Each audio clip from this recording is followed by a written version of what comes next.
A three-judge federal court in New York has granted the federal government a stay of a lower court order to stop the bombing of Cambodia. Archibald Cox says that he's confident that President Nixon will abide by a Supreme Court decision on the disputed presidential tapes and papers.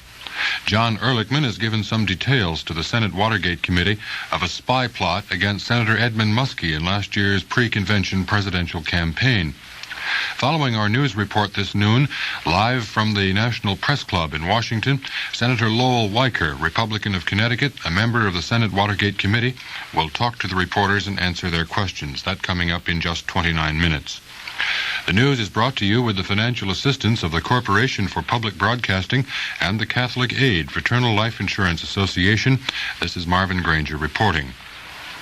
A three-judge federal court of appeals in New York granted a stay of a lower court ruling which had barred further U.S. military activities in Cambodia.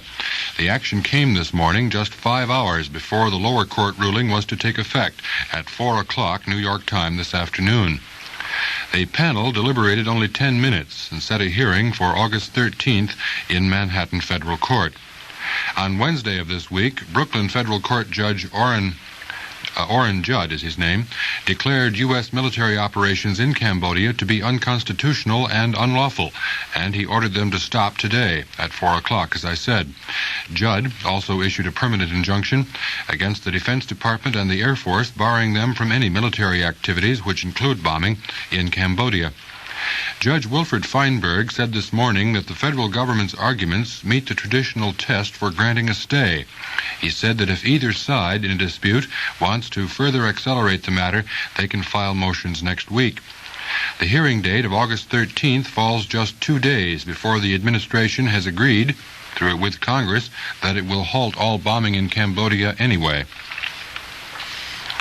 Special Watergate Prosecutor Archibald Cox said this morning that he's confident that President Nixon will surrender White House tape recordings on his Watergate conversations if the Supreme Court ultimately orders him to do so.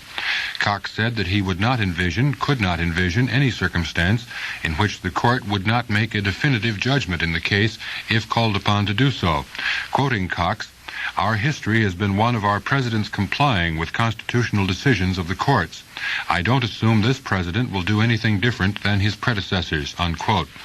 Cox told a news conference that a Supreme Court decision would be the quickest way to resolve the dispute. He refused to concede that the court might render a judgment that would simply tell the president what his obligations are without specifically ordering him to turn the tapes over to the federal grand jury investigators or to the special prosecutor.